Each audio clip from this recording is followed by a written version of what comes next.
Hola, buenas noches a todos. Les doy la bienvenida a esta 10ª conferencia de cómo diablos le hice para hacer lo que hago, presentando a Víctor Legorreta, que nos acompaña el día de hoy.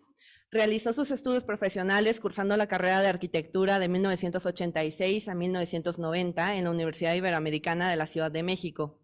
Después de realizar sus prácticas profesionales en Leeson, Pomeroy & Associated en Irvine, Estados Unidos, en Mantorrell, Bohigas, Mackay en Barcelona y Fumihiko Mackay en Japón.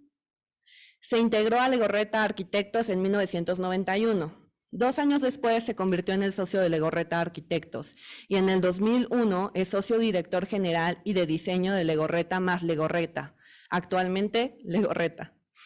Ha impartido conferencias en universidades y congresos tanto en Estados Unidos como en toda Latinoamérica y recientemente en Medio Oriente. También ha sido miembro de varios jurados, entre ellos los premios de diseño del Instituto Americano de Arquitectos, AYA. En 2007, Víctor es distinguido miembro honorario del Instituto Americano de Arquitectos. En el 2011 es nombrado académico de número de la Academia Nacional de Arquitectura, capítulo Valle de México, y presidente del Interclub en México de la Academia Internacional de Arquitectura. En el 2012 es nombrado miembro Honorary Fellow del Consejo Iberoamericano de Diseñadores de Interiores, CIDI, Premio Iberoamericano por el Consejo Internacional de Diseño de Interiores, por la trayectoria profesional de excelencia en la arquitectura, interiorismo y diseño.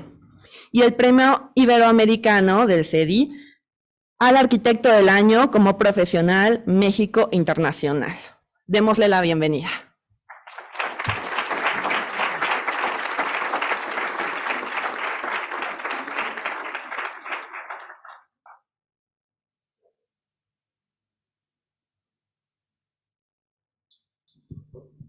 Bien.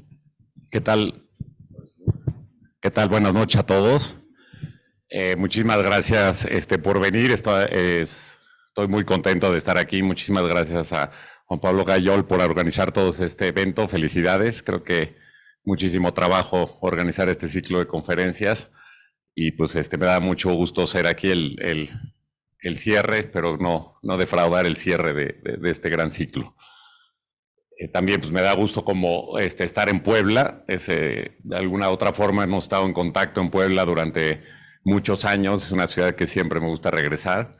Y también en el TEC, que también es una institución que pues hemos trabajado en varios proyectos para el TEC y también hemos colaborado en varios programas de educación, y es una institución que pues también queremos mucho. Cuando hablé con Juan Pablo y me empezó a platicar de qué se trataba la conferencia, de qué era de decir, bueno, cómo hice para hacer lo que hemos hecho, cuál es una como receta de hacer las cosas. En un principio pues me asustó y como que dije, oye, pues primero, ¿quién dice que alguien quiere ser como lo que yo he hecho, ¿no? O sea, eso quién sabe qué tan bueno sea, ¿no? Porque suena un poco como hasta soberbio decir ahora yo soy el exitoso y ahora les voy a decir cómo ser exitoso, pues, ¿y quién dice que es ser exitoso o si he sido exitoso o no? Entonces, espero no lo tomen así. Y también pues, eso me llevó un poco a pensar que antes de enseñarles algo de las obras, tomar un poco ese tema de decir, bueno, ¿qué es ser exitoso o qué es realmente ser un arquitecto exitoso en la vida? Y creo que tenemos un poco la deformación en la sociedad actual, que el exitoso pues, es el famoso, es el que sale en las revistas, en la que sale, que él tiene más seguidores en Instagram, el que a lo mejor hizo más metros cuadrados o el que más dinero ha hecho. Y yo creo que eso pues no es, yo estoy convencido que eso no es ser exitoso. Para mí el arquitecto exitoso es el que realmente está satisfecho con lo que ha hecho, el que realmente está satisfecho de su trabajo y el que realmente ha podido poner ese granito de arena para que la gente que use sus edificios sea más feliz. Yo creo que las mejores flores que a mí me han hecho y lo que más me ha llenado de satisfacción, pues no es tanto un premio o el o como les decía, el haber construido el edificio con más metros cuadrados, no, pues eso creo que no es tanto esa satisfacción como cuando ves a un cliente feliz en un edificio que estás haciendo. Yo, por ejemplo, me recuerdo en el COVID que recibimos varias cartas de clientes que les habíamos hecho su casa o que vivían en un departamento que habíamos hecho. Y te daba muchísimo gusto porque decían, no, pues ahorita que estoy encerrado, que llevo varios meses, que no salgo, estoy disfrutando muchísimo tu casa. Realmente ha sido una maravilla vivir estos espacios y estar en este lugar. Y pues esas cartas, les puedo decir que nos dio muchísimo más satisfacción que, como les decía, cualquier premio que nos hayan dado. Fui a una boda también el fin de semana en una hacienda en las afueras de la Ciudad de México que estamos arreglando. Y estábamos en el baño, ya sabes, el constructor y yo, y llegaron unos cuates jóvenes al baño y empezaron a decir, no, ya viste, qué padre, están dejando la hacienda, ya le dieron la vuelta, está increíble.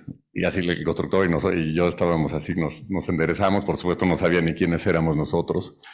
Y cuando ves eso, pues les digo, es la mayor satisfacción que hay.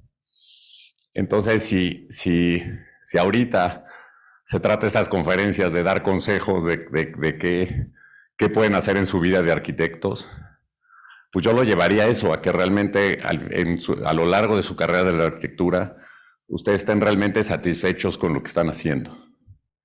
Yo creo que hay muchísimas variables que no dependen de nosotros. Por ejemplo, los concursos, a mí me ha tocado estar de los dos lados, entrar a veces a un concurso participando y a veces estar de jurado. En los premios igual me ha tocado de los dos lados. Y les puedo decir que hay una cantidad de cosas que no tienen nada que ver con arquitectura, que influyen muchas veces en la decisión. A veces pues, escogen al proyecto que políticamente es el correcto, a veces porque el color que pusiste no es el bueno, y cosas que son muy subjetivas que realmente no tienen que ver con que el proyecto era mejor o peor. Entonces yo creo que lo que sí es muy importante es que ustedes entran a un concurso, que si ustedes les dan una obra, por más chiquita que sea, aunque sea la remodelación de un baño, ustedes le echen ahora sí que todas las ganas posibles para realmente hacer lo mejor que puedan. Nosotros cuando pues, perdemos un concurso, sí, lo que nos duele mucho es si realmente en ese concurso no le dimos todo no pusimos todo nuestro esfuerzo. Si lo perdimos, pues decimos, bueno, ni modo, lo perdimos y ya pues hicimos todo lo posible. Pero lo importante es que ustedes siempre, en todo lo que hagan en su vida, tengan esa tranquilidad de que pusieron ahora sí que toda la pasión y todo el esfuerzo para hacer lo mejor que pudieron. Y eso, y una vez más les refuerzo que tampoco tiene que ver con la escala. Yo me acuerdo cuando mi papá pues ya tenía como 70 años y llegó un cliente a la oficina, ¿no? Y lo vio y de repente, ¿en qué estás trabajando? Y mi papá estaba dibujando un baño, yo estaba poniendo en la regadera dónde iba la jabonera y dónde iba el toallero. Y el cliente no lo podía creer, ¿no? Decía, oye, no puede ser que Ricardo Legorreta, que está haciendo todos estos proyectos en todo el mundo, y se ponga ahora a dibujar dónde va la jabonera y dónde está el toallero del baño, ¿no? Y realmente es que es igual o más esfuerzo muchas veces de diseñar un baño bien que diseñar un plan maestro. Entonces creo que eso es importantísimo, que ustedes tomen esa actitud de decir, bueno, sea la obra que sea el cliente que sea, lo que sí no se pueden perdonar es que no pusieron el mejor esfuerzo. Ya si después esa obra se la reconocen, ya si después les dan un premio, eso ya es secundario y eso no tiene importancia. Lo verdaderamente importante es que ustedes mismos sí estén convencidos. Y nosotros sabemos, creo que tú sabes en el fondo cuando diste lo mejor de ti y cuando pudiste haber dado un poco más, ¿no? Entonces creo que eso sería mi principal consejo. Déjame ver, le pico aquí, ¿no? Así está. El otro tema que también me gustaría empezar es que a mí me toca estar aquí enfrente, pero pues no puedo hacer nada sin mi equipo. En el despacho somos pues, como 60 gentes, entre 50 y 60 gentes. Han pasado muchísimos arquitectos por el despacho y yo creo que sin ninguno de ellos no podría hacer todo lo que hemos podido hacer.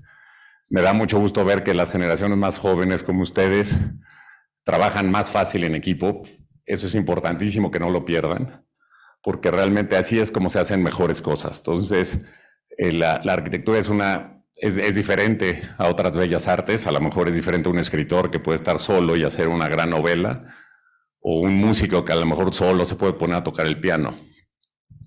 Un arquitecto sin equipo no hace nada. Y dentro del equipo, dentro de la oficina, con consultores, con constructores.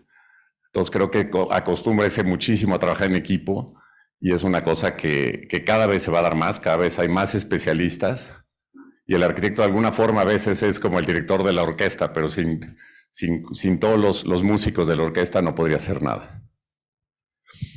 Les quería enseñar hablando un poco de lo que es la escala de los proyectos. Este fue un pabellón que nos pidieron en una casa que habíamos hecho primero la casa, y después el cliente nos dijo que le gustaba muchísimo este lago que tenían en la propiedad y que quería hacer un pabellón para poder hacer una comida ahí o irse simplemente a pensar, o una reunión. Y como les comentaba, nos tardamos años en diseñar este pabellón, hicimos muchas maquetas, muchos estudios, y realmente lo que les decía, la escala no es realmente lo importante para poder hacer algo especial de arquitectura. Creo que por ejemplo, una de las obras que más ha impactado en la arquitectura, pues el pabellón de Barcelona, de Mies van der Rohe, y pues es una obra, no sé cuántos metros cuadrados tenga, pero a lo mejor tiene 200 metros cuadrados, y creo que todos los hemos estudiado, todos lo hemos vuelto a ver, y a todos nos ha influenciado. Otra obra que fue curiosa, que esa la hicimos reciente, es mi papá hizo esta casa donde vivió él, que está en Las Lomas en México. Es una casa muy especial porque era casi casa estudio, tenía 3 cuartos, la recámara, el estudio donde comía, trabajaba, y el baño, ¿no? Entonces era una casa pues que le teníamos muchísimo cariño, se la quedó una de mis hermanas, y nos pidieron, tiene un patio muy bonito, que es todo a base de arena roja, que consiguió de Oaxaca. Y como les decía, el baño es todo un tema, que tenía una alberca donde podías bañarte y nadar, ¿no? Entonces nos compraron el terreno de al lado y nos pidieron hacer un proyecto de un dúplex al lado. Entonces pues era una como responsabilidad que hacer al lado. Entonces acabamos buscando una solución de decir, oye, pues si este era el cubo de la casa de mi papá, pues vamos a hacer otro cubo con las mismas proporciones, aunque tuviera diferentes aperturas. Nos pidieron buscar otro tono en la fachada, pero que combinaran entre los dos. Y pues fue como todo un reto el decir, bueno, ¿cómo construir una casa al lado que había hecho mi papá, que respetaba mucho? Y creo que, se los quería enseñar porque creo que es algo también que hay que entender como arquitecto, de entender el contexto, entender en dónde estás, y que hay veces que puedes hacer algo que llame la atención y que quieres gritar y ser un ícono, y hay veces que a lo mejor lo que te conviene es complementar lo que hay al lado y hacer algo especial. Estas son algunas de las vistas de adentro, que en ese caso abrimos la vista en esquina y tenemos un departamento abajo y un departamento arriba. Siguiendo el tema de la conferencia, pues me voy a enfocar un poco más en historias y en la cosa más personal de las casas, más que en la parte de arquitectura, que creo que era parte de la idea, de saber, bueno, cómo fue la relación con el cliente, cómo se hizo la casa, qué tiene de especial cada una de las obras, más que ponerme a hablar de proporciones o de cosas demasiado técnicas. Esta casa, por ejemplo, la terminamos en Los Cabos hace como 2 o 3 años. Prácticamente son 2 casas, una para los hijos ya casados y la casa principal, que es para la pareja. Y lo que fue interesante es que el cliente es de Estados Unidos, es de San Francisco, y él cuando nos buscó me dijo, oye, yo no estoy de acuerdo con que Trump esté criticando a México todo el tiempo. Esa visión de los mexicanos me choca. Yo nunca he tenido ningún problema con México. Entonces quiero que la casa sea, de hecho le puso el nombre de Amor por México, y que fuera una casa que fuera casi un homenaje a México. Entonces pues dijo, quiero por supuesto que el arquitecto sea mexicano, que todos los materiales sean mexicanos, todos los mármoles, todos los el trabajo lo hicimos todo con trabajadores mexicanos. Y lo único que fue importado eran los muebles de exterior, que me dijo esos, pues creo que en México todavía tienen fallas, pero todo lo demás hágalo en México. Fue la idea de hacer estos muros que tuvieras la vista a lo que es el mar, vivir mucho en las terrazas con ventilación cruzada, ¿no? Y fue también toda una experiencia con él porque se empezó a involucrar mucho en la casa. Entonces empezó a ir cada 2 semanas, iba y se pasaba 2, 3 días durante la obra. Y se empezó a enamorar de la mano de obra que hay en nuestro país, ¿no? Entonces se quedaba viendo a los que estaban haciendo el aplanado, a los que ponían la pasta de la alberca. Por ejemplo, este azulejo lo trajimos a San Miguel Allende, esta la hicimos en Santa Clara del Cobre, todos los muebles los hicimos en México. Y se quedó tan maravillado de cómo construíamos en México que al final de la obra agarró y dijo, no, pues le quiero hacer un reconocimiento a todos los trabajadores, ¿no? Entonces le dijimos, bueno, pues si quieres te junto a los jefes, al jefe del plomero, al jefe del carpintero, y pues les das un reconocimiento. Y me dijo, no, quiero a todos. Entonces acabó haciendo una comida de 300 gentes, invitaron a sus familias todos los trabajadores, y fue una ceremonia increíble, porque de eso llegaba el maestro pintor, llegaba con sus hijos, y el hijo chiquito decía, papá, yo nunca creí que podías trabajar en una obra de este tamaño, qué increíble, y con un orgullo de las esposas y de los hijos viendo en dónde trabajaban los papás, ¿no? Entonces creo que fue una enseñanza y de aprender de cómo se construye en México. Creo que si algo tiene la industria de construcción en México es que hay esa pasión y ese cariño de todos los que trabajan, de esa idea de que está hecha casi a mano, ¿no? Hicimos después la alberca y tiene este estar que acabó siendo el lugar favorito, que está rodeada de agua y tienes como la fogata en el centro. Y esta vista, que la idea es que todos los muros en cada uno de los cuartos vayas teniendo siempre las ventanas viendo al mar y dejando toda la vegetación del desierto entre la playa y la casa. Luego es un conjunto que terminamos en la Ciudad de México, es en un terreno muy accidentado, o sea, tienes incluso para bajar los coches, tuvimos que dar esta vuelta estudiamos varias opciones para poder bajar a la zona de abajo, que era una barranca. Y lo que fue interesante es que aquí el cliente nos dijo, mira, me encanta lo que hacen, sé que son buenos arquitectos, pero pues a mí me gustaría más que no usaran aplanado, que no usaran color. ¿Y por qué no me lo haces de concreto y de piedra? Entonces fue el reto de decir, bueno, ¿cómo hacemos nuestra arquitectura en piedra y en concreto? Hicimos estos muros de piedra volcánica, que es toda la orilla de los cortes que usaban en el recinto. Hicimos todo lo que es el concreto también enduelado.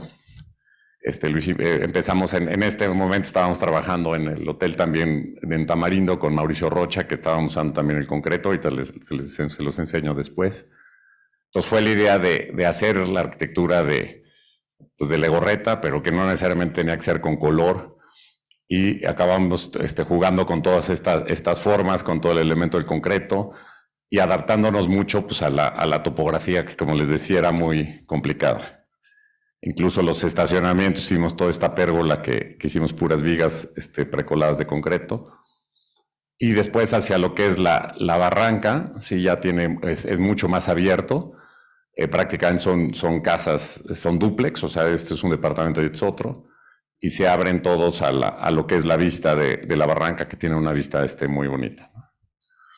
Aquí, por ejemplo, hicimos también esto de concreto, el plafón lo hicimos con la misma madera que reciclamos de la cimbra del concreto, y quedó pues bastante interesante. Y todo se abre, y aunque son departamentos, tienes la doble altura, que tienes ventilación cruzada y puedes vivir casi como en una casa, ¿no? Después, estamos convencidos de hacer los usos mixtos, de la ventaja que eso tiene. Aquí fue un edificio que hicimos en San Luis Potosí, en donde tenemos 2 pisos comerciales. Después tienes unos restaurantes también en este nivel. Luego vienen los pisos de oficinas, los de departamentos, y hasta arriba un club. y el edificio circular es un hotel, ¿no? A ver, como que ya se trabó.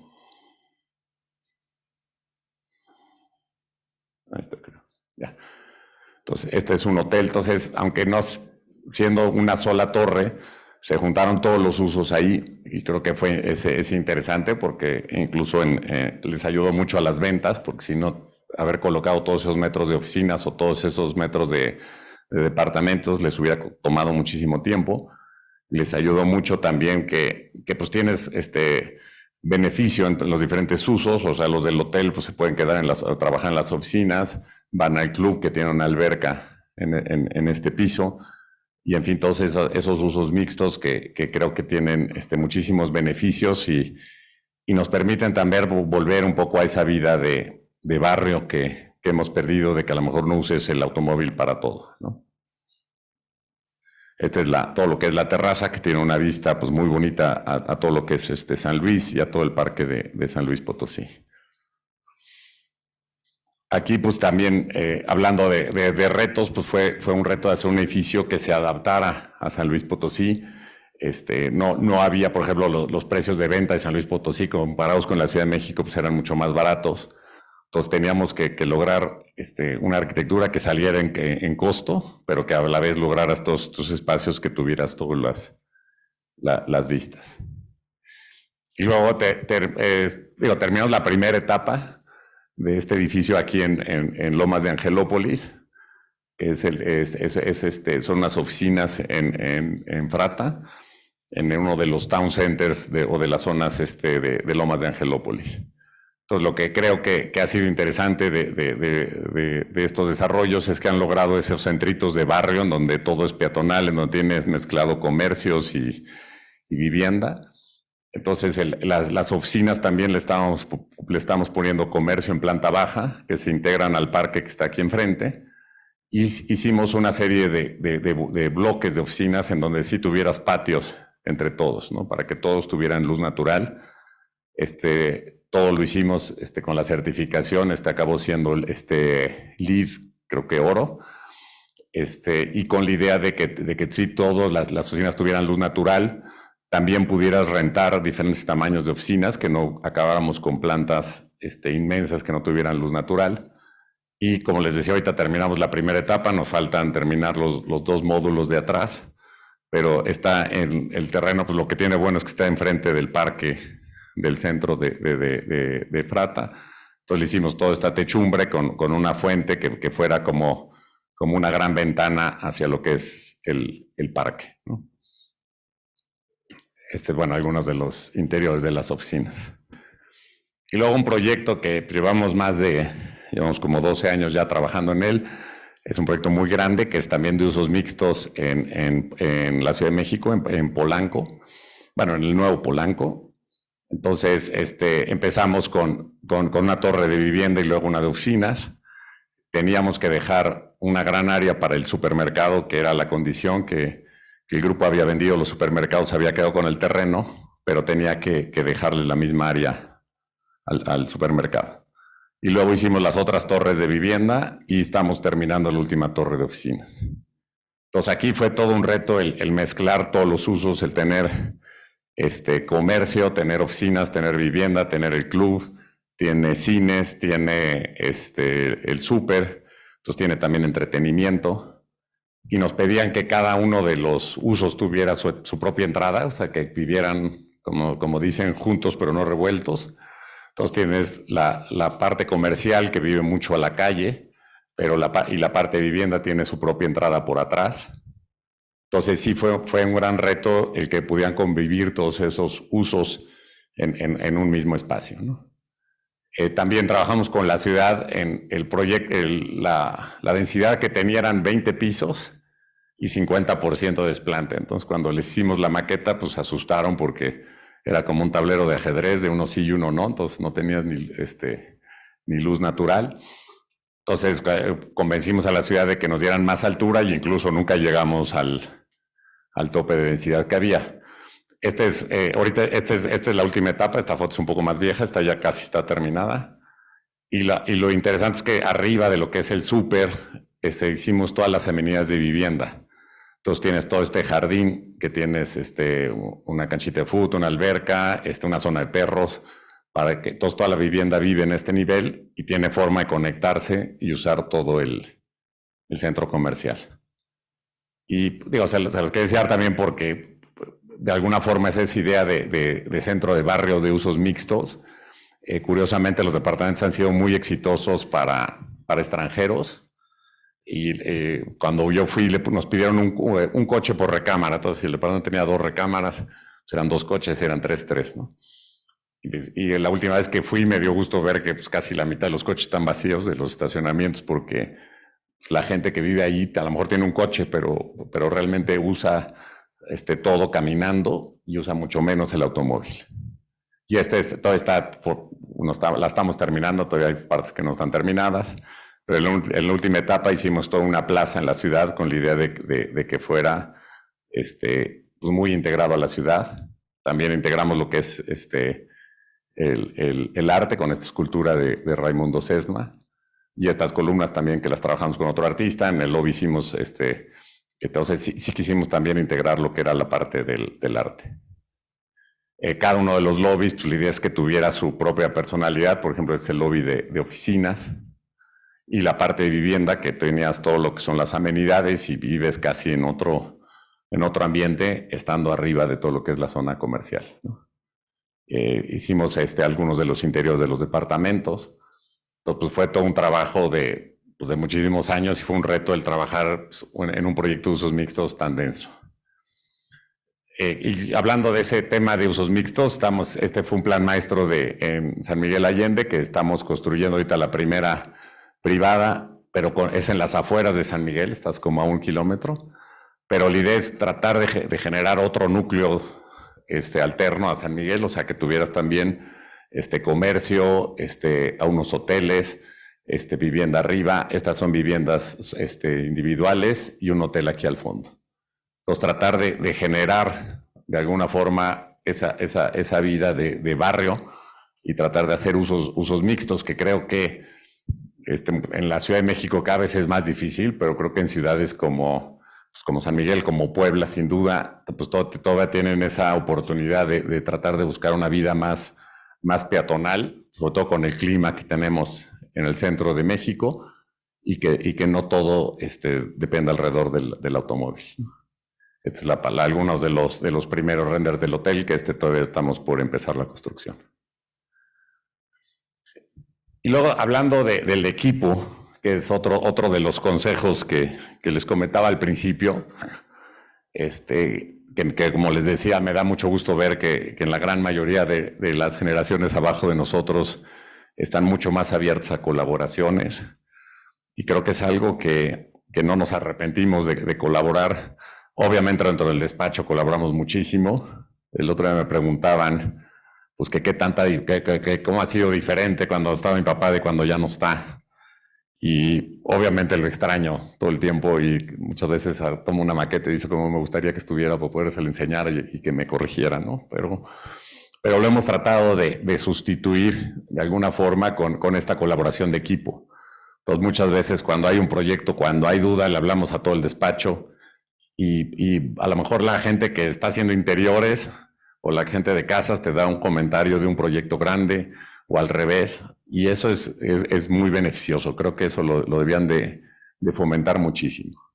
Y en este caso, en los dos que les quería enseñar son colaboraciones con otros despachos también.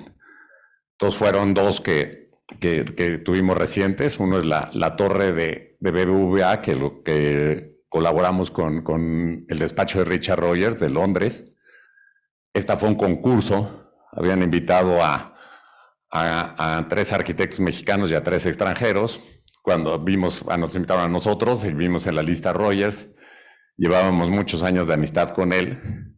Entonces siempre hablábamos de que si hacíamos algo juntos y demás. Entonces pues se lo propusimos al banco. El banco dijo, bueno, pues si ustedes se pueden poner de acuerdo, pues nosotros encantados.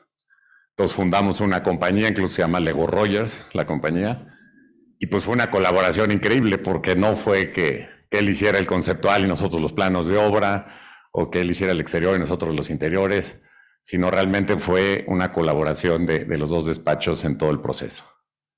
El terreno pues es muy importante porque está en Reforma, que es donde da el cambio de eje Reforma, que viene desde el poniente de Chapultepec hacia acá y da el giro hacia lo que es la parte más de la parte financiera y hacia el centro de la ciudad, ¿no? Entonces, desde el principio nosotros insistimos que esa esquina tenía que responder a ese. Empezamos a ver que si eran dos cubos girados, después empezamos a ver lo de la diagonal y acabamos haciendo dos triángulos con el eje que respondía a Reforma.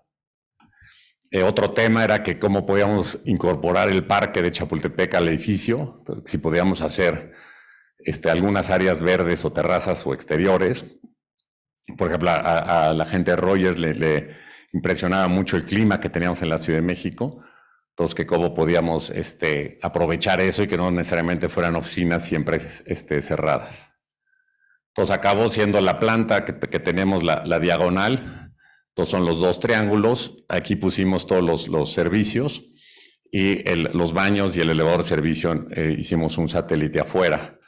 Esto también nos permitió a que cuando en unos pisos hay elevadores, cuando ya no hay elevadores se pueden usar estas áreas y los jardines que están quedando en diferentes orientaciones.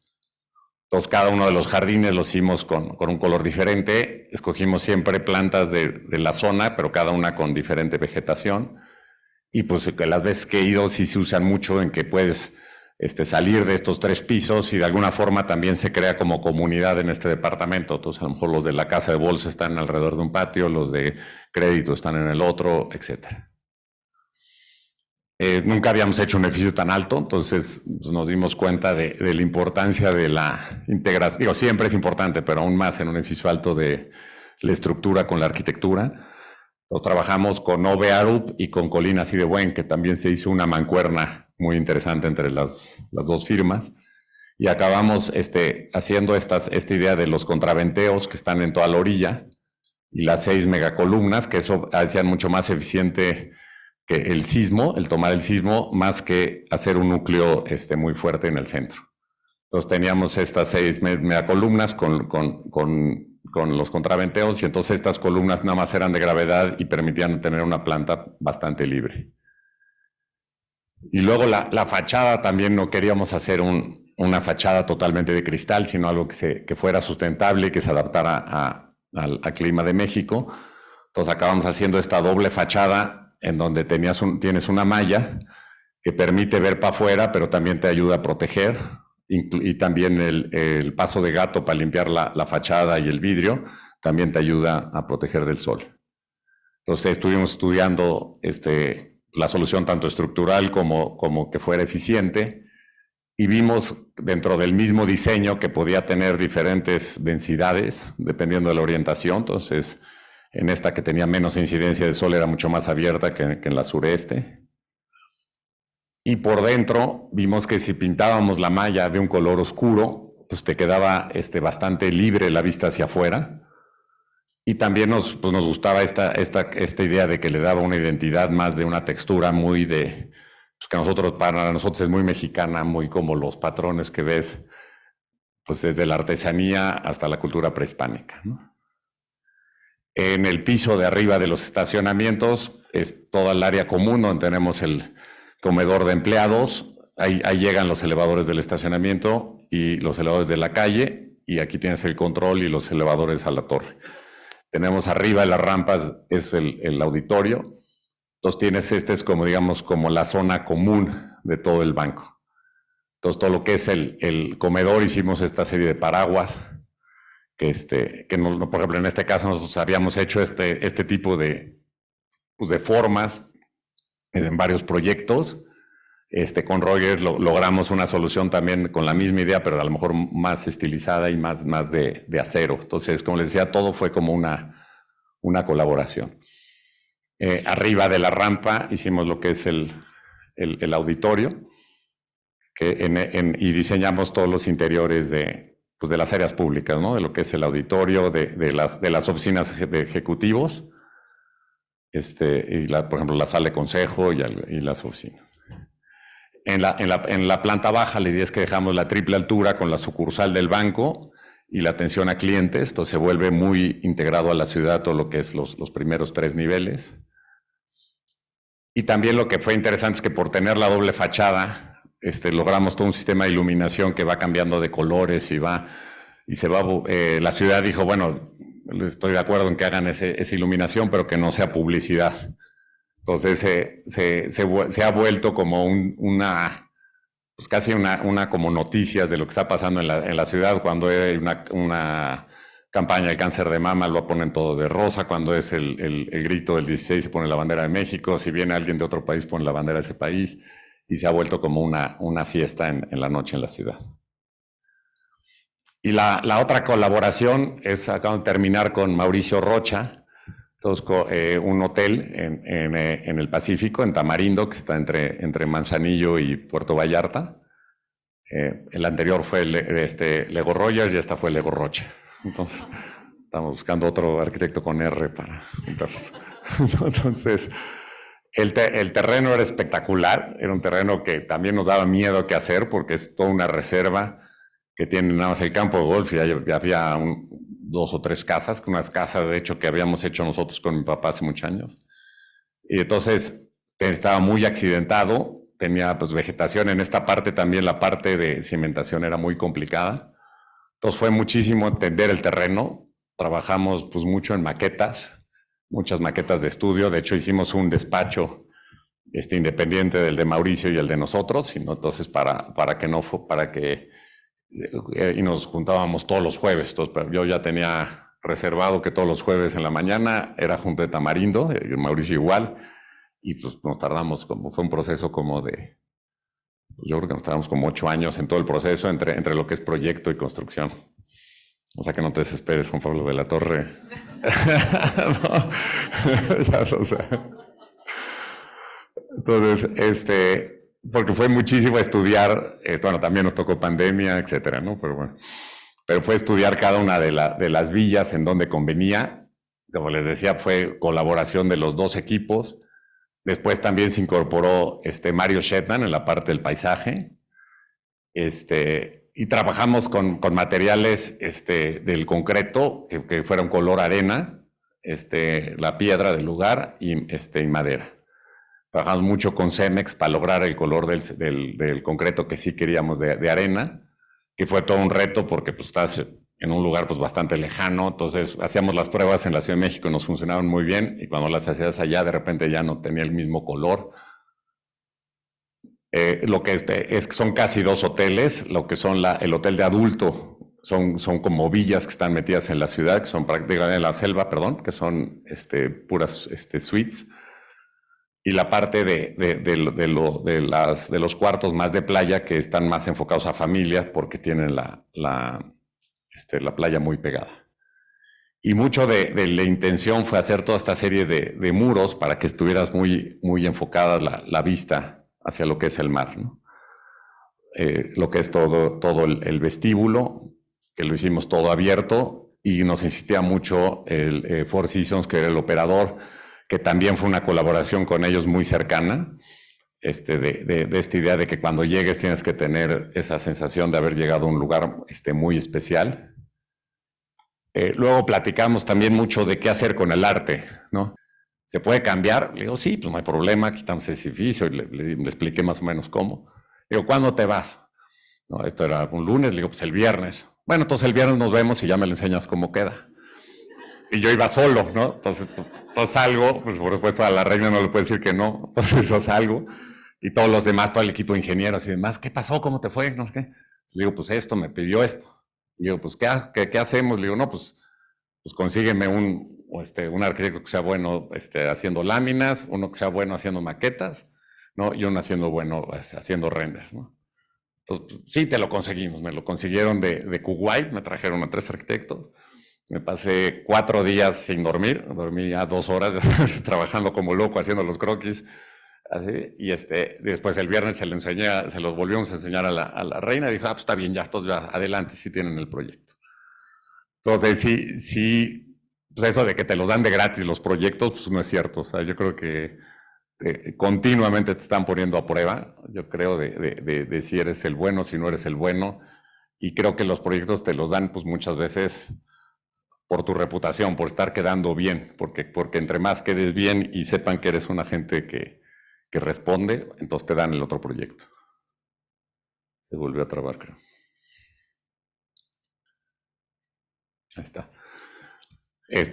Son impresionante el dinero que tienen. Entonces, aquí en el TEC hablábamos de 10 metros por alumno. Aquí hablan de 50 metros por alumno. Entonces,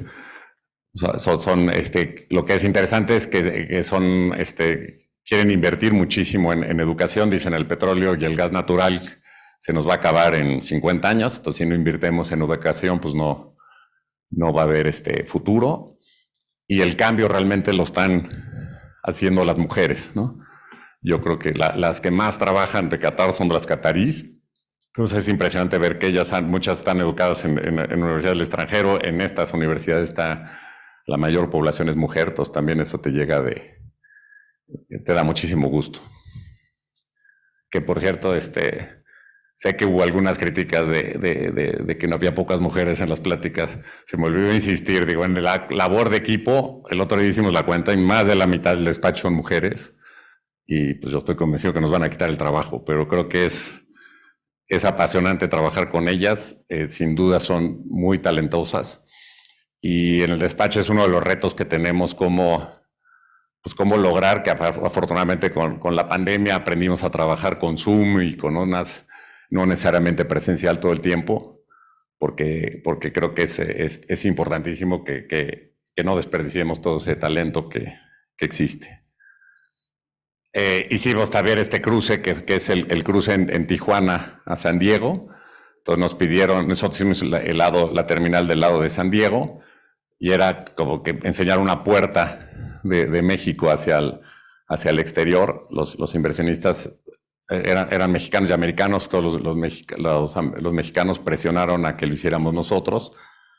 Y pues fue todo un reto el lograr que fuera una experiencia y una conexión entre los dos países, ¿no?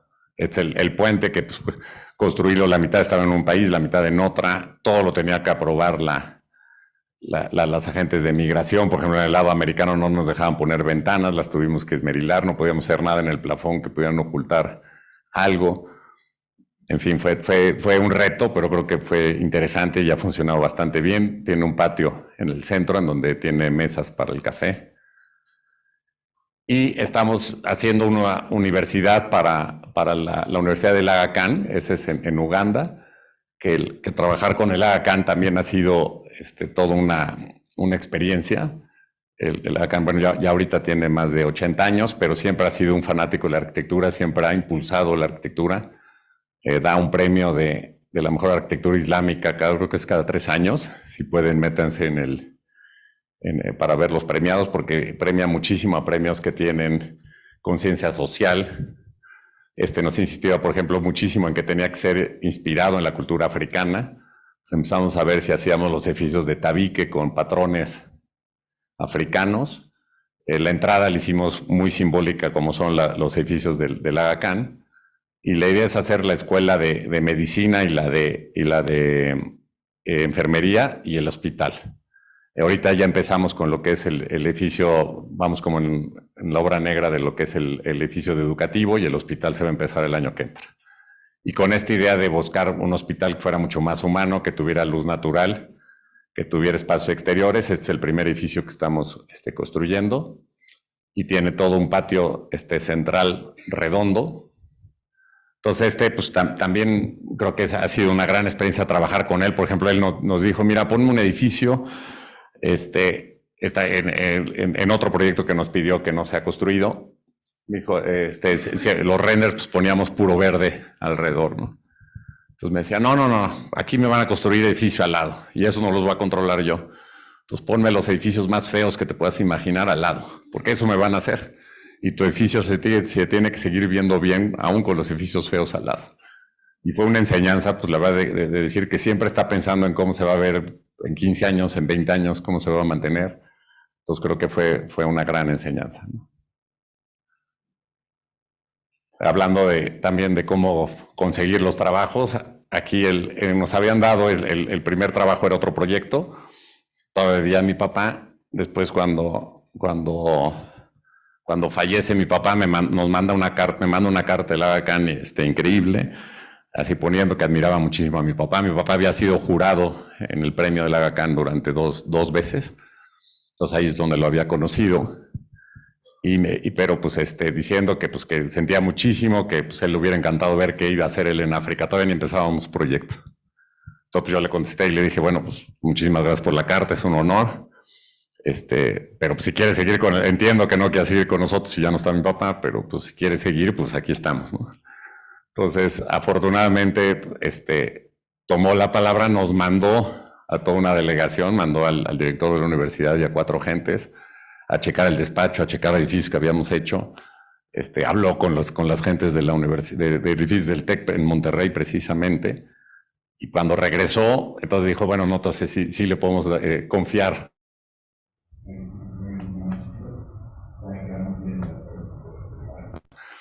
Entonces, por supuesto que creo que he tenido los beneficios de haber tenido a mi papá de arquitecto, pero creo que pues el mensaje es que creo que los trabajos te los dan, como les digo, por quedar bien. Entonces, si quieren un consejo, pues aunque les den un baño, también con el baño después les van a dar a remodelar su casa. Si después les dan remodelar su casa, después van a hacer una casa. Entonces creo que esa es la forma no es con el pariente rico que muchas veces crees que te va a dar este trabajo toda la vida y muchas veces el pariente o el amigo rico nunca te da nada y el que te da realmente es esa gente y esa reputación que van haciendo a lo largo de su vida. Sé que son muy clavados con las preguntas, entonces encantado de contestar aquí preguntas, si tienen tiempo.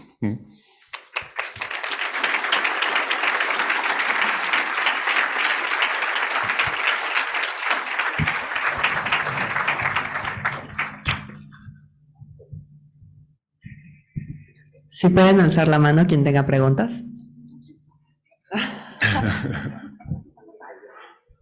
No falla. Buenas noches, arquitecto. Muchas gracias por venir, bueno, primero a Puebla, luego a dar la conferencia. Quiero regresar un poco a sus épocas de estudiante. En sus inicios comentaron que tuvo sus prácticas profesionales en España, Japón y Estados Unidos. Entonces, me gustaría saber, primero, por qué eligió esos lugares y después qué experiencias o qué habilidades obtuvo de ir ahí. Sí, mira, yo al principio como buen joven rebelde no quería saber nada de mi papá. Entonces, de hecho no le enseñaba los trabajos en la escuela y se los enseñaba yo que me los habían calificado, pero como que estaba necio en que quería hacer así como una carrera independiente, ¿no? Entonces mi papá me dijo, bueno, está bien lo que tú quieras, pero pues no seas tonto, aprovecha amigos que tengo y vete a trabajar a otros lados. Entonces de ahí fue que pude ir a Los Ángeles, después a Barcelona y luego a Japón. Fue una gran experiencia porque fueron muy diferentes, ¿no? Los tres. En Los Ángeles era un despacho más que estaba empezando con la parte de computación. A ustedes ya les suena la prehistoria, pero a mí todavía me tocó dibujar a mano y estaban apenas empezando a implementar todo lo que era la computación y pues fue súper interesante eso. Y en Barcelona me tocó vivir cuando hicieron las Olimpiadas en Barcelona, era un año antes, en el 91, y estaba como en boom la ciudad porque aprovecharon las Olimpiadas como excusa de mejorar toda la ciudad. Entonces estaban remodelando plazas, mejorando toda la ciudad, y entonces fue una experiencia padrísima. Y en el despacho que me tocó, que era Bohigas y Macay, él estaba muy involucrado en la parte de urbanismo de la ciudad. Y Japón, pues fue asomarte a una cultura muy diferente que la verdad es apasionante, son obsesivos del detalle. Maki una vez me dijo que creo que sobrediseñamos nuestros edificios porque diseñan hasta la bisagra, el tornillo, o sea, trabajan, pues, son sumamente trabajadores. Entonces, esa obsesión por la perfección, pues es increíble, ¿no? Entonces, creo que cada una fue un aprendizaje. Ya después, cuando regresé a vivir a Italia, Y justo fue cuando invitaron a mi papá al concurso del papalote. En ese momento mi papá no tenía con quién hacerlo y me dijo, bueno, pues ¿por qué no le entramos juntos? Tráete unos amigos y lo hacemos. Y la verdad me llevé muy bien con él y dije, no, pues qué tonto, ¿por qué no? Ya se me olvidó lo rebelde y dije, vamos a trabajar juntos. Pero sí creo que el viajar sin duda te abre los ojos muchísimo. De hecho, si a mi papá normalmente cuando le pedían un consejo, le decían, mira, estudia en donde vives, o sea, donde vas a trabajar, si en el caso si es México, estudia en México, pero luego trata de viajar todo lo que puedas, porque pues, realmente sí viajar como arquitecto aprendes muchísimo, porque uno de los graves errores del Instagram y todo esto es que pues, la arquitectura la creemos conocer por fotitas y por fotos que muchas veces duran 3 segundos, ¿no? Y es muy diferente esa parte a conocer el espacio. Entonces yo creo que si te daría un consejo, si puedes, vende tu coche y vete a viajar 6 meses, porque eso creo que sí, sin duda vas a aprender muchísimo, y no nada más de arquitectura moderna, sino de arquitectura de todo tipo, ¿no? O sea, Gracias. muchas gracias.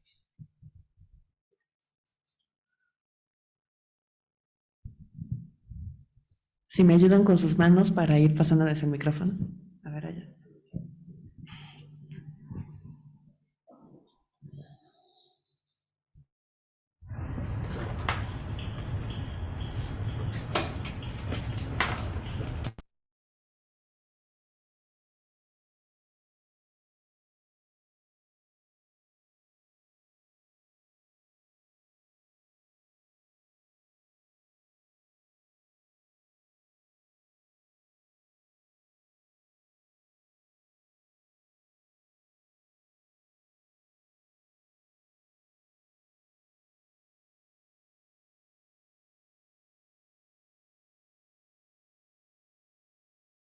Yo creo que, como decía, lo que es diferente en la arquitectura que a mí se me hace apasionante que otras de las artes que pueden ser más solitarias o más de lo que tú traes adentro.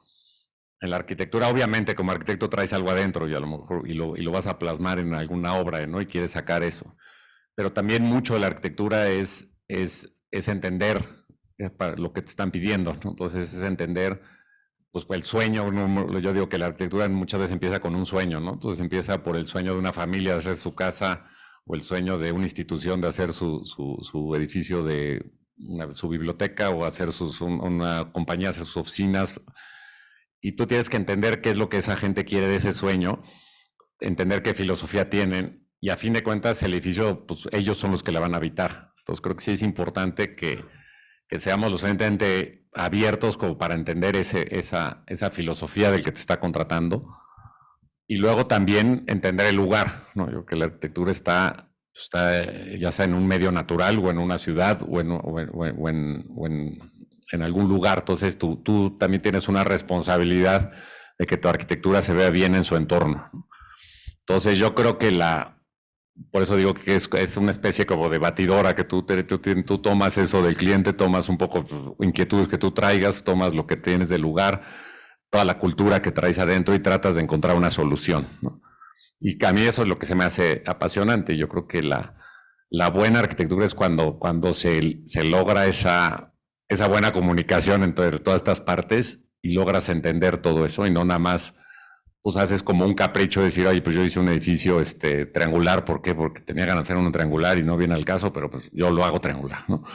Entonces creo que ese es un error. Yo creo que tú tienes que entender y saber que nosotros estamos para resolver problemas, ¿no? Muchísimas gracias.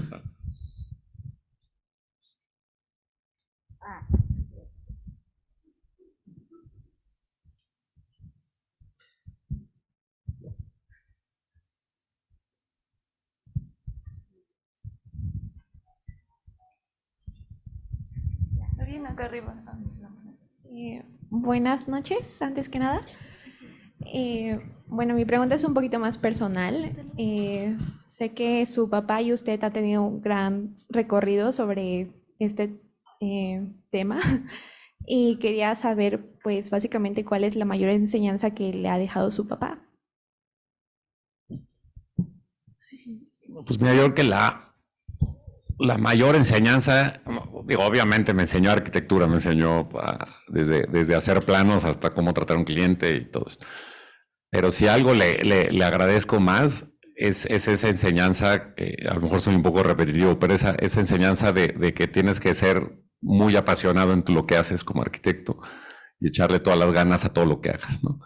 El ejemplo que les decía del baño de mi papá, ¿no? Es cierto, mi papá en cualquier cosa que hacía se emocionaba y le buscaba cualquier proyecto siempre el lado positivo y el lado de tratar de hacerlo mejor para ese proyecto, sea del tamaño que fuera, ¿no? Y creo que esa enseñanza de poner esa pasión en la arquitectura, yo creo que un arquitecto sin pasión, pues no existe. O sea, yo creo que si ustedes se quieren hacer millonarios, pues están en la profesión equivocada. O sea, yo creo que por ejemplo, una vez en una de las tantas crisis, uno de los socios puso una taquería y de repente a los 2 meses dijo, la voy a cerrar. Y le digo, ¿por qué la vas a cerrar? No, es que estoy ganando el doble de lo que ganaba como arquitecto. Entonces ya nunca voy a volver a ser arquitecto, ¿no? Entonces creo que no me quejo, creo que puedes vivir de arquitecto, pero no es tu objetivo. Tu objetivo realmente es esa pasión de hacer las cosas lo mejor que puedas. Y esa es la principal enseñanza que yo le agradezco muchísimo a mi papá, porque es incluso ya grande y sigue teniendo esa motivación de tener esa energía de siempre estar buscando cómo hacer una solución mejor, ¿no?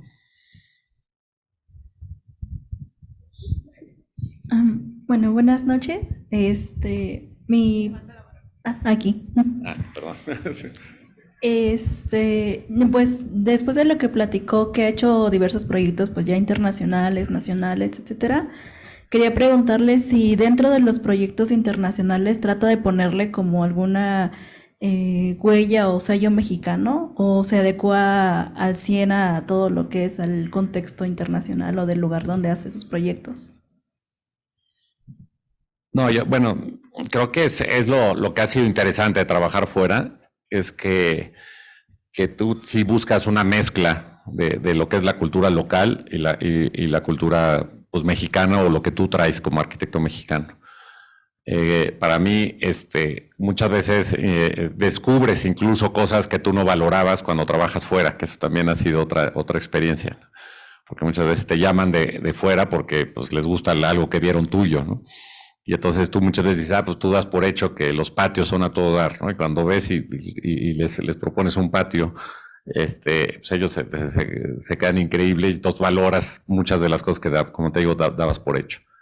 Pero sí, sin duda nosotros sí tratamos de adaptarnos, y yo lo veo no nada más en el extranjero, o sea, yo lo aplicaría incluso trabajando dentro de México. O sea, yo creo que México es muy variado, o sea, es totalmente diferente Mérida que Monterrey, o que Tijuana, o que Puebla.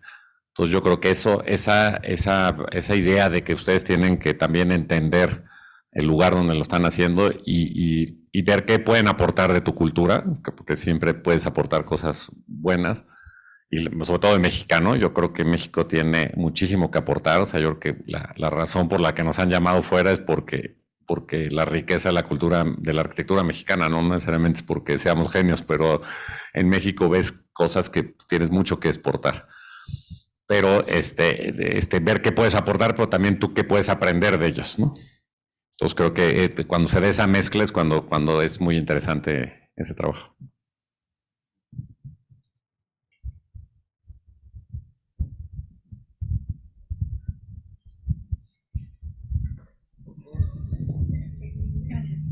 Hola, buenas noches. Bueno, perdón. La cuestión de estos proyectos tan largos, como el que mencionó de 8 años, me gustaría saber un poco como del proceso, o sea, qué tan grande es el reto de sacarlos como del baúl o estarlos actualizando constantemente cuando hay tantos cambios en tendencias, en construcción, en lo que el cliente quiere. O sea, ¿cómo es esa parte del proceso? Un poco como el insight de lo que sucede en esos casos. Sí, bueno, ese sí fue un exceso. Digo, habernos tardado 8 años y fue una locura. Como te digo, parte fue el terreno, parte fue la relación con Four Seasons, que son muy detallistas. Luego con la pandemia sí se atrasó también como 2 años que estuvo la obra pues, a muy, muy bajo ritmo. Entonces, normalmente no es tan largo, pero pero sí en general la arquitectura y la construcción son procesos largos, o sea, aún un proyecto que te puedas tardar 3, 4 años, pues acaba siendo un proceso largo. Entonces, sí es una cosa que tiene sus pros y sus contras. Por un lado, pues tú lo vas madurando, vas viendo cosas nuevas, digo, vas puliéndolo y cada vez le vas dando, en teoría lo vas mejorando, ¿no? Por otro lado, a veces se pueden ir desvirtuando, ¿no? Entonces, la idea original o el objetivo original muchas veces se puede perder, ¿no? Entonces, en mi opinión, luego es sano volver a los primeros croquis o a las primeras ideas que traías o las primeras juntas, porque, como dices, después de 2 años y el cliente le empezó a mover por todos lados, cuando decíamos, como dicen, ya acabó siendo un Frankenstein que no tiene nada. Sí, claro. Entonces, sí es también importante en esos procesos que sí son largos, estar volviendo siempre al principio. También es un reto la relación humana, porque pues el cliente que pues, llevas 6 años viéndolo, 5 años viéndolo, pues es lógico que ya te echaste varias peleas, que ya no te quiere ver, que ya no. Entonces, también esa también parte es ir evolucionando y irlo viendo. Es muy difícil encontrar el término medio, ¿no? Decía Barragán que es como los pasteles, que si los dejas demasiado en el horno se queman, pero que también si los sacas antes están crudos. Entonces, sí hay un cierto tiempo que necesita madurar un proyecto, que cuando también es demasiado tiempo se empieza a quemar, ¿no? Y le empiezas a dar vueltas y vueltas y pierde esa frescura. Entonces es muy difícil, no hay una fórmula, pero creo que sí es un reto. Y sí es uno de los retos de arquitecto, que sí son procesos largos. Entonces sí tienes que tener mucha paciencia. Y muchas veces nos pasa que el cliente, por ejemplo, la Torre Vancomer, pues con todos los que inauguramos del banco ya no había ninguno con los que empezamos, ¿no? O sea, ya unos los habían mandado a España, ya el otro a Argentina, y el otro no sé qué, y habían venido otros nuevos. Entonces, de alguna forma, como no pierdes esa idea original, pues es un reto. Gracias. Primero, muchas gracias por la conferencia, es un placer escucharlo. Su teoría y uso del color es impresionante y me provoca curiosidad si a lo largo de los años ha desarrollado un patrón o un sistema para implementarlo de mejor manera, porque claramente está influenciada, ¿no?, por la cultura mexicana, pero parece que el color también lo relaciona con los materiales de la construcción, como su arquitectura en la Universidad del Cairo, ¿no? Como mencionaba anteriormente, cómo lo relaciona con la cultura, ¿no? Esos tonos anaranjados que se relacionan con el entorno, quizás, con la propia cultura del lugar. Entonces, me provoca esta pregunta sobre si ha tenido un patrón, un sistema, algo que nos haga usar mejor el color a lo largo de en la arquitectura. Sí, mira, no hemos encontrado Sí. digamos, una fórmula que digas, oye, es una cosa racional de decir, es que el rojo es excitante y el azul te da tranquilidad. Digo, hay unas ciertas teorías del color que a veces son ciertas y a veces no, pero sí, lo que sí hemos tratado de buscar es bueno, primero, el color también depende mucho de cada cultura, como bien dices. Por ejemplo, en Qatar una vez propusimos algo rosa y reaccionaron así muy, muy negativamente. Decíanos que nosotros el rosa lo identificamos con un antro, con algo así, como que no es para una universidad, ¿no? Y tienes que ser respetuoso, o sea, porque incluso a nivel personal, hay veces que es curioso, ya es de psicología, pero hay veces que un color significa algo para una persona y nos propusimos un morado y después de una semana nos dijo, no, ya sé por qué no me gustó el morado que me propusiste, es que a mí me llevaban de chico, y era una gente bastante culta, aparte, a jugar a una casa de un niño que tenía la reja morada y lo odiaba, porque ese niño me caía pésimo y me forzaban a que jugaba ahí. Pero ya lo procesé, ya píntame la morada. Entonces, llegas a esos extremos que son ciertos. Entonces, sí hay en el color mucho cultural y, como te digo, hasta personal, ¿no? Nosotros lo que hemos tratado también de ver es que buscar el color más intenso en lugares que sean como de sorpresa y lugares a lo mejor que no estás demasiado tiempo, o sea, a lo mejor en un vestíbulo o a lo mejor en un patio que descubriste. El edificio en general, últimamente sobre todo hemos tratado de buscar colores que sean del entorno. Si estás en un entorno natural, pues casi lo sacamos de la tierra, del lugar, o de las rocas, o de, por ejemplo, en el caso tamarindo, de la arena. Y luego a lo mejor ya en un espacio interior si encuentras un lugar, un color que sea muy, muy llamativo. En el edificio de África, por ejemplo, nos pidieron mucho, pues no sé si la palabra sea, pero como intelectualizar la propuesta de color, ¿no? Y acabamos llevando esa idea de decir, oye, mira, pues la tierra de Uganda es roja, ¿no? Entonces por eso lo vamos a hacer del color de la tierra. Y luego los colores de acento van a ser como las flores, ¿no? Si tú ves en la naturaleza, pues tienes esos acentos de color, ¿no? Pero que sean más acentos. Entonces, como te digo, no es que sea una ley, pero sí tienes que ver cada proyecto por proyecto y también a quién le estás proyectando porque es una cosa personal. Por otro lado, pues cuando es pintura, pues pues tampoco tienes que tomarte tan en serio. O sea, la ventaja es el despacho, te digo que lo repintamos cada 6 meses, de repente cambiamos los colores, ¿no? Y es algo que pues también es interesante y es un poco... También creo que a veces los arquitectos nos tomamos demasiado en serio y la parte de esa arquitectura que sea alegre, pues también tiene algo que es muy humano y muy mexicano, ¿no? Que tienes esa cosa de crear una sorpresa y de meter de repente, como te digo, un patio amarillo y bueno, si no te gustó, pues lo repinto y no pasó nada, ¿no? Entonces creo que es un material que pues por eso me gusta usar, por eso nos gusta usarlo. Hacemos lo que sí te puedo decir es que hacemos muchísimas pruebas en maquetas y también actualmente en renders y en modelos 3D, y luego lo tienes que ver en el lugar, porque muchas veces ves el color en la oficina y en un pantone, y después cuando lo ves en el lugar se ve horrible, entonces tienes que hacer la muestra y en el aplanado o en la textura que va a tener y con la luz que es en el lugar. Entonces también sí son pruebas incluso en la obra, ¿no? de qué color usar. Muchas gracias.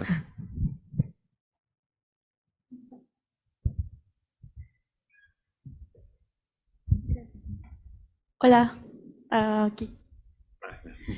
Mi pregunta es, ¿qué tan retador ha sido a lo largo de toda su carrera? Y bueno, cuando ya se integró a Legorreta, pues ese enfrentamiento que hay entre el cliente y lo que pide con la línea de diseño que pues en este caso llevan ustedes. Y cómo, o sea, de qué manera es la mejor como para enfrentar eso, ¿no? Lo que pide el cliente y respetar esta línea de diseño. Sí, digo, sin duda es uno de los retos, ¿no? de la vida del arquitecto, que cualquier arquitecto que le preguntes, es nuestro deporte favorito criticar a los clientes en las comidas cuando vamos varios arquitectos, ¿no?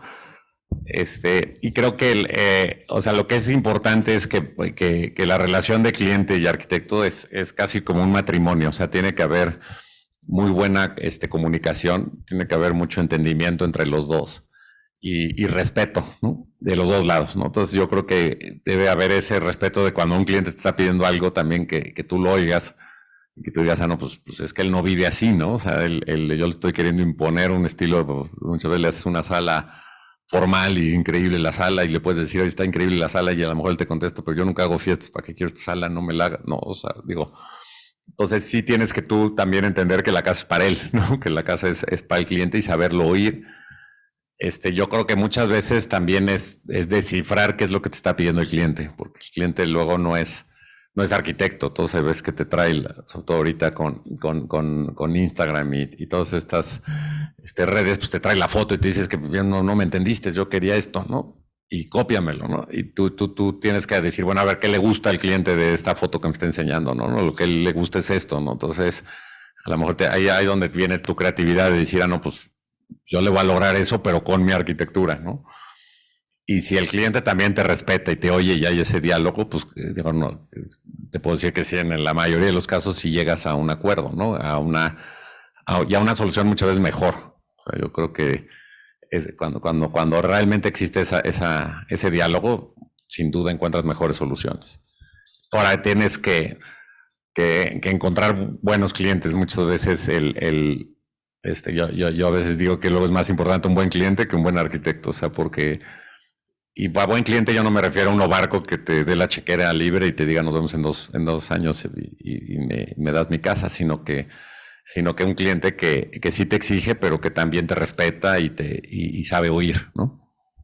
Entonces, sí es todo un tema. Es como, por eso decía que es como un matrimonio, que no es fácil un matrimonio, pero si lo logras, pues logras una solución mucho mejor que una sola persona, ¿no? Y bueno, ¿Ustedes han tenido alguna experiencia complicada con algún cliente?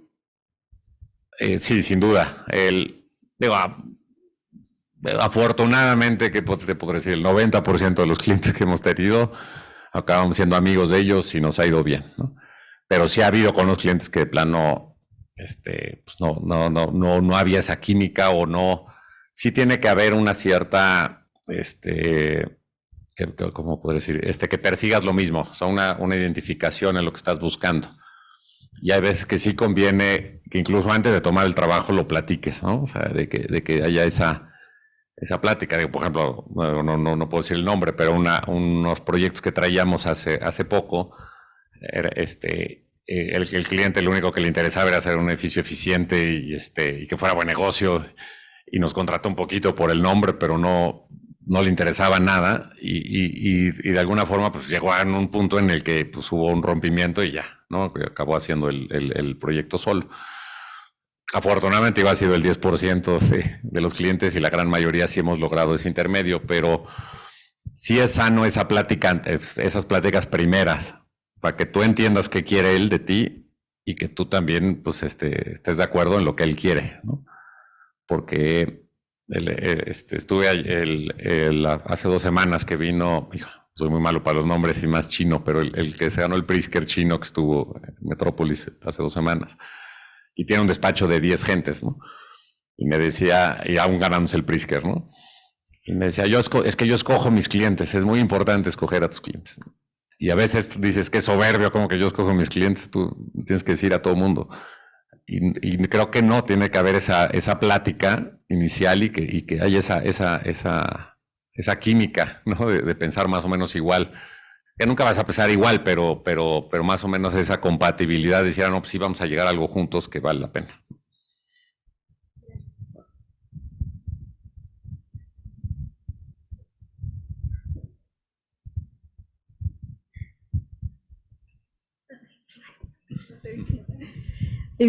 Hola, primero que nada, muchas gracias por la plática. Bueno, supongo que usted desde que nació pues ha estado rodeado de arquitectura y pues siempre ha tenido como este concepto muy presente. Por ejemplo, yo personalmente jamás, mis papás no son arquitectos, nunca estuve rodeada de arquitectura y hasta ahorita estoy aprendiendo a definir qué es arquitectura para mí. Quería ver si pues en algún momento no sé, aceptó algún cliente, tuvo un trabajo, hizo un proyecto que le hizo redefinir lo que usted conocía como arquitectura, pues, hasta entonces. Bueno, yo creo que de cada cliente he aprendido muchísimo, ¿no? Por ejemplo, con el AGA Campus fue toda una lección. Llevamos 10 años trabajando con esta institución y hemos aprendido muchísimo. En las colaboraciones se ha aprendido mucho también. Pero un poco más a la parte original que decías, ¿no? Si efectivamente yo, pues, desde chico, pues, tenía libros de arquitectura, de viajes, nos íbamos acababa siempre viendo edificios o viendo ya sean pueblos o haciendas, o si ibas al extranjero viendo las nuevas obras de arquitectura con mi papá, oías arquitectura todo el tiempo. Yo creo que lo que sí es un hecho de la arquitectura, y es lo que a mí me entusiasma, es que yo estoy convencidísimo que te afecta muchísimo como ser humano, ¿no? En tu vivencia, en cómo vivir la vida, digamos.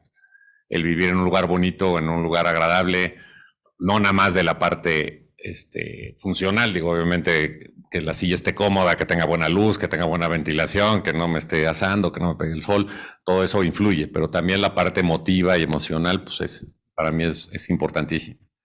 Y yo creo que es difícil convencer muchas veces, sobre todo en proyectos comerciales, ese valor. Pero yo creo que si tú si no vienes de familia de arquitecto, también tienes que aprender a ver, ¿no? O sea, y a sentir, ¿no? Y que tú llegues a un lugar y digas, ¿por qué estoy a gusto en este espacio, ¿no? O ¿por qué me gustó esto, ¿no? Y empiezas como que a lo mejor a analizar qué es lo que realmente me hace que en ese espacio esté muy feliz, ¿no? El otro día, hoy en la mañana, de hecho, estaba oyendo un podcast de una escritora y decía, no, es que para ser buen escritor, lo primero que tienes que aprender es a ver y a oír, ¿no? Y cuando empiezas a ver a las personas, yo de repente empiezo a ver una persona y ya está empezando a ocurrir un carácter de mi novela, ¿no? Porque estoy oyendo a esa gente, y de arquitecto es un poco lo mismo. O sea, que tú, por eso decía de viajar, ¿no? Si tú empiezas a viajar o vas a un restaurante o a una terraza y dices, hijo, me queda a gusto, estoy en esta terraza, a ver qué tiene, ¿no? Que me está haciendo tan a gusto. Y ese estar como que con los sentidos muy pendientes y aprender a ver y aprender a sentir, eso te va a hacer mucho más sensible para que después cuando tú proyectes, pues, digo, no, lo traes en el subconsciente, no es que o sea, no es que digas, ahora voy a hacer una terraza como la que vi, pero ya lo traes y entonces empiezas a ver que eso funciona. Muchas gracias. Hola, aquí. Buenas noches, arquitecto. Quisiera preguntar algo un poquito más personal. Me causa curiosidad, ¿qué visión tiene usted respecto a la arquitectura y a su arquitectura, respecto a todo este boom de inteligencia artificial que estamos viviendo? Y igual desde su perspectiva, o sea, ¿cómo deberíamos adaptarnos, deberíamos resistir o de qué manera tendríamos que llevar este proceso? Gracias. Bueno, yo creo que igual que todo estoy un poco apanicado, que eso es cierto, que sí te da miedo porque es una tecnología nueva y que tiene pues unos alcances que yo creo que todavía no dimensionamos, ¿no? Lo que puede hacer la inteligencia artificial. Yo sí tengo la esperanza que pues la arquitectura y el ser humano pues sigue siendo el que puede hacer realmente cosas creativas y puede dar un paso adelante, y que la inteligencia artificial sea una herramienta más que nos permita ser mejores arquitectos, ¿no? Yo creo que siempre cuando hay una nueva tecnología te abruma y te apanica, ¿no? Lo que tenemos que superar como ser humanos es decir, bueno, ok, voy a usar eso para ser mejor, ¿no? Yo, por ejemplo, ahora en el despacho que hay todos estos que para ustedes es lo más normal, pero todos estos modelos de tercera dimensión que haces y que el edificio le das vueltas y ahora súbele y bájale y ponle este color, ya sea en Revit o más conceptual en SketchUp, todo esto. Pues eso en nuestra época no existía. O sea, tú para imaginarte una cosa, pues ahí estabas haciendo el croquis a mano y tú decías, se va a acabar la arquitectura con estos programas. Pues no, en teoría nos debía de ayudar a ser mejores, ¿no? La mejor analogía que leí una vez de la inteligencia artificial es que decía de un filósofo que los griegos en el siglo III antes de Cristo empezaron a escribir todo, ¿no? Y hubo ese mismo miedo que tenemos ahorita por la inteligencia artificial con la escritura. Porque decían, no, pues es que antes todo era de memoria y todo era platicado, y ahora que se va a quedar escrito, pues el cerebro del ser humano se va a volver flojo y ya no nos vamos a aprender las cosas, ya no. Y tú dices, qué absurdo, ¿no? Y tú dices, pues sí, tenían esa preocupación hace 2.500 años o 2.300 años. Y yo creo que ahorita sí es lógico que tengamos ese miedo, pero yo sí creo que pues la creatividad del ser humano pues no lo va a poder hacer una máquina. Yo creo que se debe de volver una herramienta y nosotros en teoría debemos hacer mejores ciudades y mejores edificios con esa herramienta. Muchas gracias. Buenas noches, arquitecto. Muchas gracias por la conferencia. Quisiera preguntarle cuáles son las habilidades que nos recomienda desarrollar para tener un control de nuestro equipo de trabajo y cómo explotar sus fortalezas. Bueno, yo creo que, habilidades, una que comentamos hace rato es aprender a ver, ¿no? Aprender a siempre aprender, nunca acabas de aprender como arquitecto, ¿sabes? En el momento en que un arquitecto diga que ya acabó de aprender, pues entonces el arquitecto ya está muerto. O sea, yo creo que entonces siempre tienes que estar curioso, de tener esa curiosidad de estar viendo cosas nuevas, de estar aprendiendo, de estar recibiendo nuevas, y también de tus compañeros también estar recibiendo críticas, ¿no? Lo que dices del equipo, yo creo que es importante, como comentaba, trabajar en equipo, aceptar la crítica y de alguna forma platicar también los objetivos que buscas, ¿no? Un poco lo mismo que decía del cliente, ¿no? O sea, que en el equipo también esté muy claro cuál objetivo o qué objetivo estás buscando en cada proyecto, que suena obvio, pero no, muchísimas veces no lo haces, ¿no? Entonces hay veces que pasa que, sobre todo cuando proyectos tienes mucha prisa, pues de repente el cuate que está desarrollando el plano no sabe ni qué está desarrollando y nada más le dijeron dibuja esto y lo empieza a hacer, ¿no? Y yo creo que entre más el equipo esté compaginado para el mismo objetivo, pues funciona mucho mejor, ¿no? Gracias. Aquí. Hola, ¿qué tal? Buenas noches, de este lado. En algún proyecto, ¿qué es lo que más disfruta? desde la lluvia de ideas, ¿en qué proceso hasta que se finaliza? ¿Qué es lo que más le excita? ¿Y en qué escala? ¿En una casa, todo un complejo, una universidad? ¿Qué es lo que personalmente le entusiasma más? Pues mira, digo, no te puedo decir una cosa que sea más. Lo que sí, como decíamos, son procesos largos y en esos procesos largos hay subidas y bajadas, ¿no? Otra vez, volviendo al ejemplo del matrimonio, pues hay crisis y hay momentos felices. El principio para mí siempre me apasiona, te da pánico también, porque ves que dices, ¿qué tal si no se me ocurre algo, no? Y pero también es apasionante pues, el de repente tener ahora sí que una hoja en blanco y empezar a explorar diferentes opciones, ¿no? También creo que es bueno también sí, que estés abierto a diferentes opciones, ¿no? Entonces ese proceso en donde todavía estás viendo diferentes opciones, diferentes alternativas, pues es apasionante, que es la parte más conceptual, ¿no? Pero también las otras partes, pues ahora sí que cada una tiene lo suyo, ¿no? La parte del desarrollo, por ejemplo, ir a ver muestras a la obra, pues es apasionante y luego a veces eso te cambia el concepto. A veces no esperabas que ibas a encontrar un cierto material en un lugar y cuando vas a la cantera encontraste una cantera que no era la que tenías pensado y eso también es apasionante, sentarte con el cantero y ver que funciona.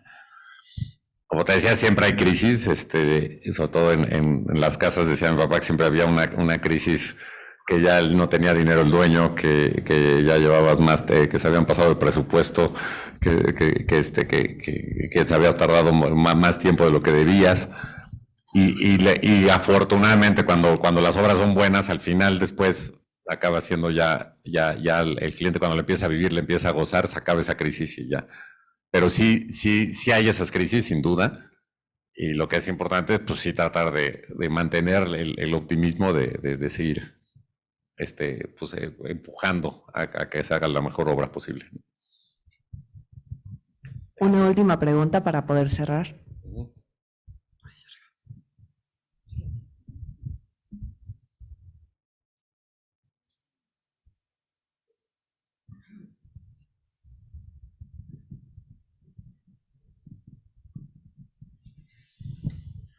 Hola, ¿qué tal? Buenas noches. Muchísimas gracias por sus palabras y por la conferencia. Y bueno, mi pregunta es, en cuanto al uso de las nuevas tecnologías para la construcción, la arquitectura, las ingenierías, Legorreta, ¿cómo utiliza el BIM a su favor? Sí, yo creo que es una gran herramienta el BIM. O sea, nosotros, como te digo, en principio, en las primeras etapas más conceptuales usamos unos programas más básicos, tipo de estilo SketchUp y creo que Enscape, no soy el experto, pero esos son los que usamos. Ya, obviamente, ya pasando a la siguiente etapa, ya trabajamos muchísimo en BIM. Creo que el poder construir, digamos, el edificio virtualmente antes de que lo construyas físicamente, pues es una gran herramienta, ¿no? O sea, te permite, pues en teoría nos debería de permitir tener menos errores, por supuesto, de ingenierías, etcétera, pero también pues te permite decir, oye, cómo se ve este color, cómo se ve este material, cómo se ve este acabado, cómo se ve si esto lo haces más alto, más bajo. Entonces, eso sí ha sido una gran herramienta para nosotros. Después de la pandemia tenemos un despacho que es así como en Isóptica, que están todos los escritorios y todos pusimos una pantallota, entonces nos juntamos con los equipos cada 2 veces a la semana con cada equipo y en la pantallota proyectamos el proceso del BIM, ¿no? Entonces todo el equipo puede verlo y ver cómo el modelo y irle moviendo y así la verdad ha sido muy, muy padre. Seguimos a la antigüita también haciendo maquetas, eso también creo que pues, algo tienen las maquetas, o será que yo soy de otra generación, pero algo tienen las maquetas físicas de cartón que las otras, que la parte tecnológica todavía no te da, o sea, y las maquetas muchas veces no puedes mentir, o sea, esas son, el render, pues le pones el ángulo que se ve bonito y se ve bien, ¿no? Pero en la maqueta, pues cuando se ve mal, no se ve mal, ¿no? Entonces, esa sí hemos ido trabajando. Y yo en lo personal también, pues sobre todo en la parte conceptual, pero también me gusta pues, trazando a mano también, que creo que sé que es otra generación, pero ojalá no lo pierdan también, porque creo que hay algo, cuando tienes el plano impreso, la escala, no sé, como que hay algo que la pantallita no te da. Entonces creo que es una gran herramienta, pero tampoco menosprecien las maquetes y el dibujo a mano. Creo que eso es muy valioso y sí traten de fomentarlo. Sé que para ustedes ya es la prehistoria, pero algo tiene de bueno la prehistoria también. Gracias.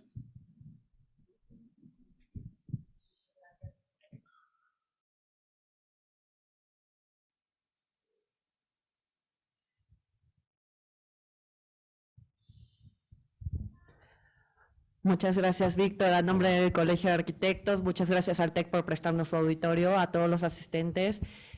Mil gracias. Bueno, pues muchas gracias.